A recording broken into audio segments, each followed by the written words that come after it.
Hello and welcome to another episode of Animation One-to-Ones brought to you by Squiggly.com. I'm Ben Mitchell and today I'm speaking with Marie Valade, a Quebec-based animation filmmaker whose latest film Lolos, or Boobs, premiered earlier this year at the prestigious Annecy International Animation Festival. Both equally poignant and witty, the film sees a young woman coming to terms with paper breasts that have appeared on her chest and lead her into increasingly unusual situations. As well as her work as an animator, Marie is also co-director of festival Stop Motion Montreal, whose 15th edition kicks off this week. With Lolos presently at both Toronto's TIFF and Bristol's Encounters Festival, we caught up with Marie to learn more about her work.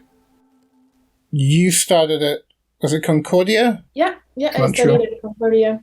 And was that where you first started animation, or had you dabbled in it beforehand? Yeah, I did some before. I did, actually there was an NFB contest when I was in CEGEP, which is before university. And yeah, you could make a film and just send it to the contest, and then they would put it back on the internet. And I knew I always liked animation. I liked everything that went from the NFB, and I did some with my dad when I was little, but I never really considered doing animation when I was in school. And then when I did that contest, it was like, oh, okay, I can actually maybe do this and maybe go learn at Concordia to do animation in my life. So, yeah. What kind of animation was that? Was it 2D or stop motion? Or? Yeah, it was stop motion. Uh-huh. That's, yeah, with plasticine or objects. I really like that, yeah. So when you were at Concordia, then was that kind of the area you sort of stayed in, doing stop motion? Yeah, there's a few classes, I had one stop motion class actually, and the whole program is mostly 2D, but since it's actually university, you can do whatever you like. So I tried to, when possible, do my exercises in stop motion and try to specialize in that because that's what I like doing. And finally, I did a film in 2D here, but mainly when I work with other people, I work in stop motion. So I also saw that you were involved in Hot House, way back when, and that's an initiative I've always kind of enjoyed checking in on, although when you were involved, it would have been a year or two before I actually started Squiggly, so I kind of missed that era. But it's been a great thing to kind of watch people sort of come up through that. So I was kind of interested in how that kind of came on your radar at the time and what that experience was like. Yeah, it was awesome. I was just out from school, actually, so it was pretty weird for me to do a film right away after school, but it was great. It's so intense. I think it's 3 months, right? And you need to make a really short film. It was amazing. It's just so it really prepares you to a professional filmmaking, with people around, with producers, and so it was really fun. And the year we were in was focused on stereoscopic 3D. So it was a big learning curve also to learn how to put things in two eyes and to make something like a sculpture, So it was then projected in 3D.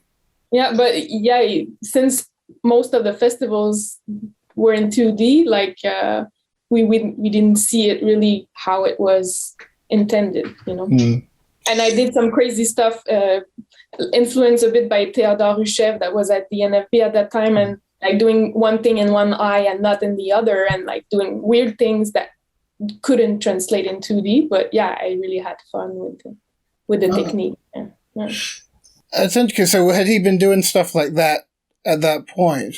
Because I've seen Blind Vaisha, which would have been 4 or 5 years ago, and that very much kind of does that. But yeah, I hadn't realized he'd actually been kind of into that world or doing those kind of experiments so early on. Yeah, but Theodore Ruchev was already at the NFB at that time, and we had some conversations, and I've seen some of his stuff. I don't remember what it was, but I remember he did kind of those things of having one thing in one eye and not in the other, and I tried, like, this is really interesting. It's something we can never do otherwise, Yeah. And it happens in real life all the time. Like, that's what a reflection is, It's when something is shiny, it's because it's shining in one eye and not the other, and that's why it creates like a shimmering effect. And yeah, it was a big influence for me. Actually, now that I think about it, I think it was the concept of Blind Vaisha was that the character saw different times in one eye and the other eye. But yeah, the actual 3D version didn't do that. Or the one I saw, it was actually just kind of stereoscopic, but what you would see the 2D version of. And I remember kind of thinking at the time, if an option might have been to have actually done it how it is in the film, where you just get completely different visual information in one eye. So yeah, I wonder if that kind of came from what he was up to before. It's interesting. Probably. Yeah, I don't. I've seen his stereoscopic Vaisha, but I have trouble remembering it, and we can't see it online, right? No. Unless you have the Oculus Rift thing. Yeah. So a bit of a tangent, but so since then, did you continue to work with the NFB? I did some contracts working in animation on short films, like a short film called Nadine that was done by Patrick Peris. I did some animation on that. Yeah, so, and it's our community, right? So all of your friends, they evolve around the NFB, and it's very much one of the centers of the Montreal community. So I guess in between those films, did you also work on other types of animation projects, like for studios? Or I know, of course, you do the festival, but like from a production side of things. Yeah. I'm mostly trained in animation for stop motion, and that's what I like the most. And that's what I do. So I just... I animated this year on a film from Raquel Sansinetti, and I also did a TV series for kids where I did some animation this summer. I also saw in your bio that you've been involved with cultural mediation projects, and I wasn't sure what that was, but I thought it was an interesting term. Could you expand a bit on? We translate it, yeah. But it's like, it's basically trying to be in front of maybe a class of kids and showing them some films, showing them your films, and making a film together with them. So it's really like both an educational thing of making them understand what it's like to be a filmmaker or in the animation industry, and as well to make them try it out and to express themselves. And it's so satisfying to see kids like they just love animation, and everybody loves it, it's like magical. So it's really interesting to have them and to create something with them and to see their creativity. They can get sparks of crazy stuff going on, and yeah, it's just really fun. And it's fun also to see how weird to see how kids often, it starts really early to judge your own self and judge your own creative abilities. Like they can draw and say like, oh no, my drawing's not good, or like, and it's like, no, go ahead and just do whatever you like. And I can come up also with a like 16 millimeter film and a projector and just starting to draw on the strips of film. And sometimes they're really like, oh, I'm going to make it really precise and everything. And I'm like, you can just draw all over it and just do whatever and it's going to be beautiful, And it's really fun to like, to see them look at a strip of film and seeing the projector and see how it works. You see it click in their mind, and they're just so fascinated with that. So it's fun. Yeah. Excellent. So your film, Lolos, is playing at Encounters this month. It's also playing at a bunch of festivals. It's played at Annecy and Toronto, I think, as well. Yeah, really wonderful work. It's a really striking approach to this kind of mixed media filmmaking. I was kind of interested in, I guess, just the sort of overall genesis of the project, like where it came from, how it came about? Yeah, well, probably started at puberty, right? I just felt like boobs were not part of my body in a way, like it was kind of a clash with them. And yeah, it's just generally hard to live with them in a way, because it's such a symbolic piece of your body, and there's so many things attached to it. There's attraction, there's feeding, like it's crazy to be able to produce food from your body. Just there's also sickness, you can get cancer from them. So it's so many things mashed up in one piece of flesh. And I feel like I need to work to live with that daily, you know. Yeah, it's been a bit of a struggle. So yeah, it's basically on that. So you'd say it's a sort of more from like sort of personal experience than kind of observational or based on people you know? Yeah, basically, yeah. I think it's based mostly on myself and on my anxiety of like the next steps of my life, probably. Like, what is it to be able to breastfeed? What is it to have cancer? What is it to lose your boobs or to have surgery? So, yeah, but of course, I read a lot about boobs in general, and just working on that film, I got some people coming up to me and talking about their own relationship with their boobs. So that's been quite fun, and fun to like remove some of the taboo around it. Yeah.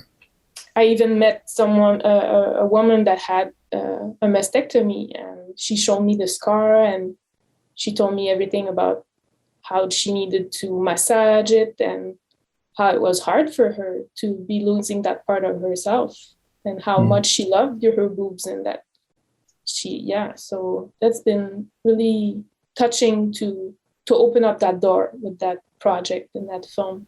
It's interesting. There's another film in Encounters which sort of deals with the subject, but in a quite different way visually. And that's something that happens every once in a while, like on the kind of festival circuit, and I'm sure it's something you see yourself, is you'll get two very disparate films that kind of tackle the same subject. And this is a film by a woman called Anna Ginsberg, who I actually spoke to on this podcast not that long ago.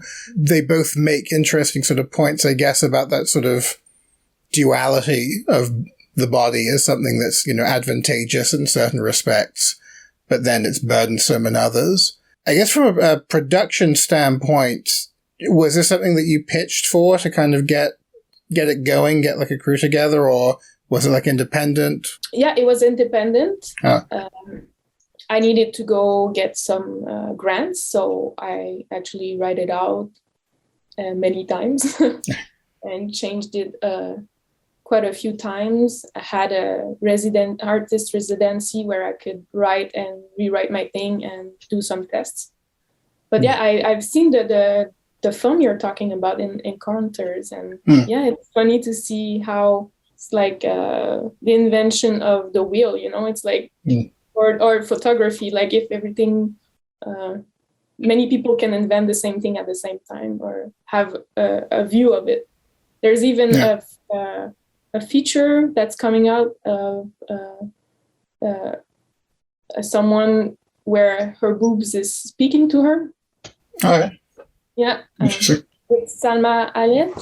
So yeah, that's coming up, and it's based on a book of someone talking about her relationship with breasts. So yeah, it's all over the place, you know. Yeah, I think it's sort of emblematic of, I guess we're seeing more, from my perspective, thoughtful films that deal with anatomy and sexuality and autonomy and just sense of self and identity, and how that is sort of interwoven with themes of like love and intimacy, but also just kind of life and living. And I do feel like we've kind of turned a bit of a corner on that. Like it feels like the last 10 years, there's been a lot more really kind of interesting films that prompt discussion.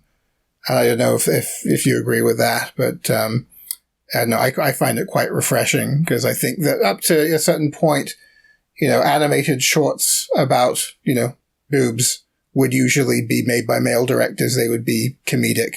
They'd be kind of goofy or surreal or, Bill Plimpton type, I mean, I like Bill Plimpton, but, there wasn't a lot of alternate viewpoints coming across. Yeah, that's true. And I think it's important to have this female perspective on boobs. Like, I mean, I don't think we have much of it.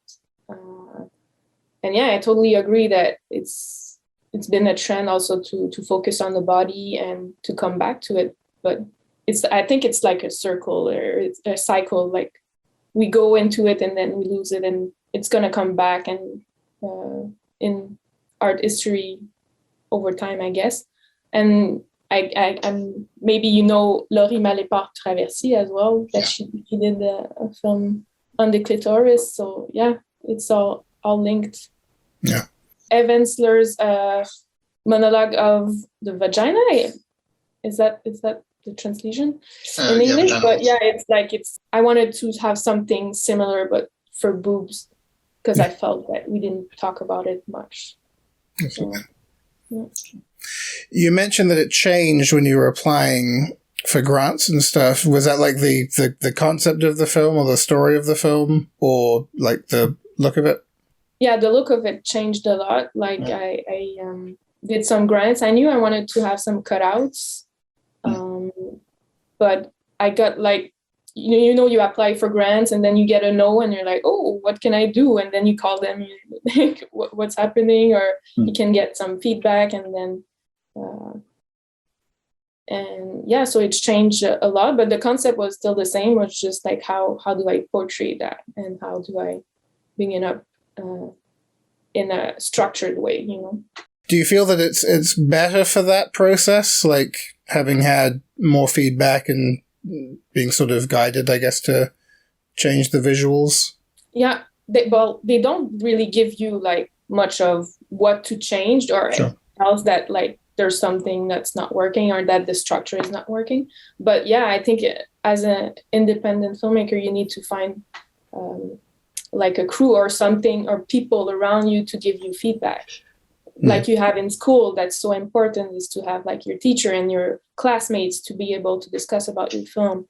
Or if you're in a production at the NFB or in a professional production, having a producer where you can bounce back ideas or people around it again. And in independent filmmaking, you don't have that much of a authority figure where you can discuss your ideas. So you need to like bring people around or have discussion sessions with other people.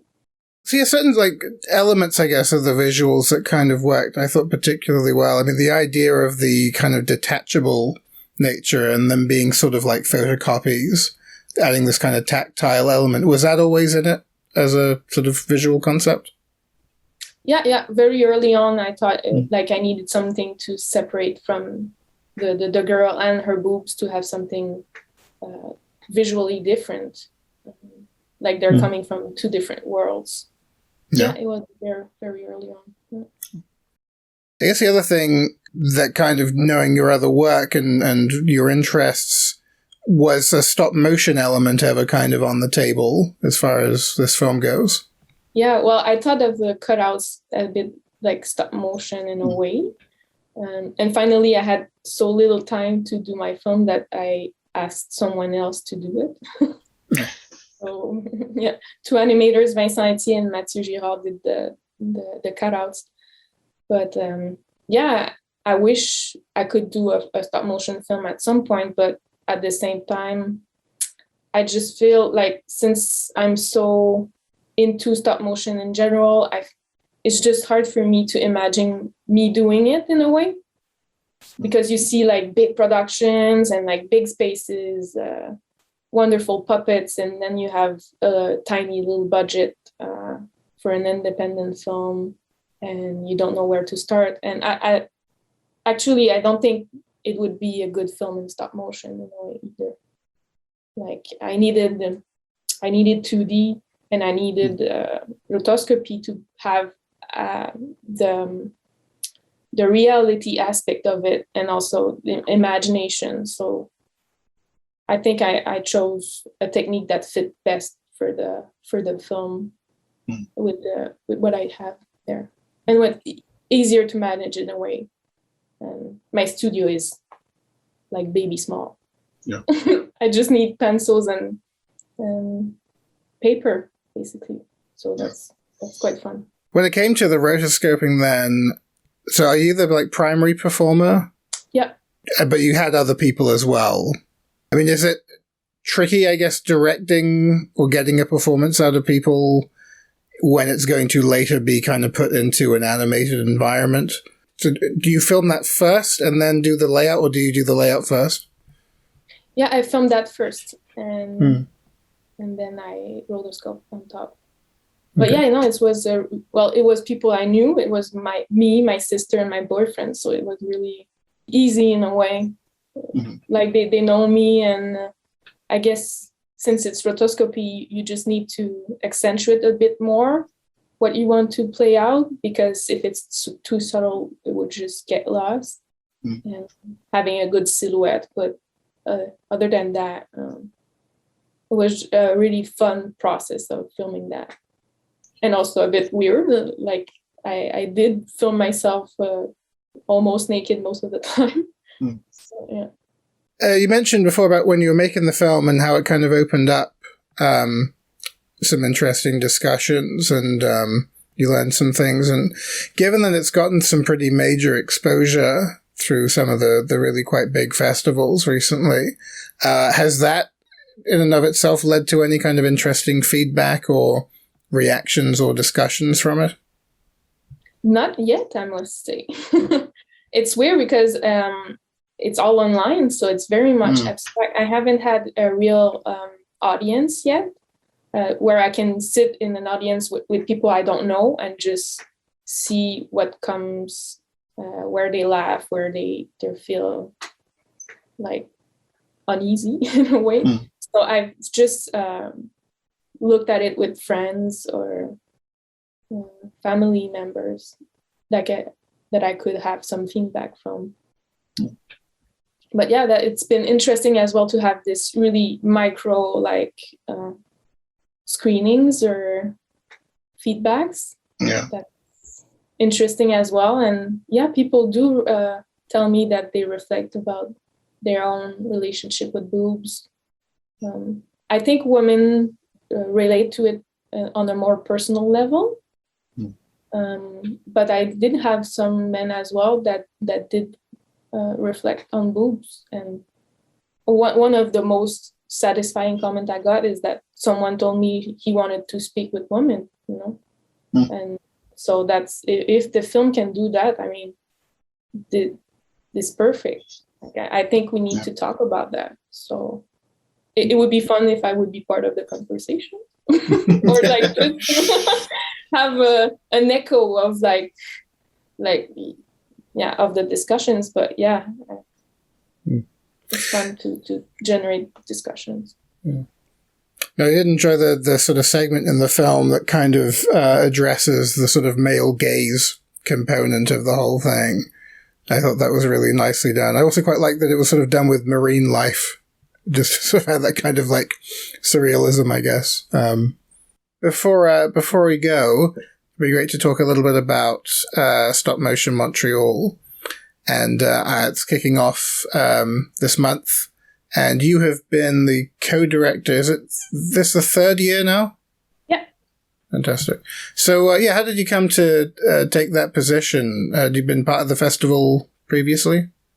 Yeah, I've been a volunteer actually at just stop motion stations where kids and adults can test stop motion. And then I've taken more and more responsibilities up until now. So yeah, I think the first thing I said to Eric Boulet, the founder, is like, I think we need some grants. You need some grants. Let's talk about that, and I think I could work on that. And yeah, I jumped on board and got more and more involved. So do you have a hand in like the actual programming and curation side of things as well? Yeah. with Dominique, we do the programming together. And I like a lot of to search for stop motion films and to actually ask filmmakers to send the films. It's one of the aspects I like the most, to be in touch with artists and also to have interviews with them, which I just did the past week. It was really nice. And also, filmmaking and film curation, they're quite different beasts. But have you found that being involved in sort of both camp, does one help the other? Like being involved in festivals, does that help with your own filmmaking? Yeah, totally. I feel, well, it could be, in a way, it's really inspiring because you see so many films, and then you can kind of pick out like what works in that film. And even if you look at films that are quote unquote not good, you can learn something from it, and like, oh well, why is it not working?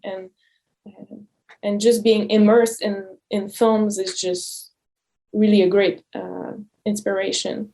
But it can also block you, like, oh, I just saw like 300 plus films this year. Why do I need to put another one in the world, yeah, it's generally really inspiring. And also to be a filmmaker, you have the aspect of like what's interesting for an artist in a festival, and how do you need to take care of them in a way, or what's just basically knowing what's important for them and making this the center of your festival in a way. There's the filmmakers and there's the audience, but yeah, if you don't have films, what do you have? As far as this year's edition of the festival, is it going to be online or hybrid or? Yeah, it's going to be online. It's going to be all over the world, so everybody can see the films. Not every festival does that, and we understand it as well. But we want to like spread the passion of stop motion and have it accessible to everywhere, because it's a really small community, but it's really spread out across the world, and we want to have that moment of everyone together. Sure. On that note, you can check out the full lineup of what the festival Stop Motion Montreal has to offer by visiting stopmotionmontreal.com. You can also see more of Marie's work at cargocollective.com/MarieV, and don't forget you can catch Lolos at the Encounters Festival all this month by visiting encounters.film and grabbing yourself a pass. Be sure to subscribe to our podcast feeds wherever you get your podcasts, as well as our YouTube channel. You can follow Squiggly on Instagram, @SquigglyAnimation, we're @Squiggly on Twitter, and Squiggly Magazine on Facebook. And keep checking into our main website, squiggly.com, for more animation podcasts, news, interviews, the works. I've been Ben Mitchell for Squiggly.com. Until next time. Goodbye for now.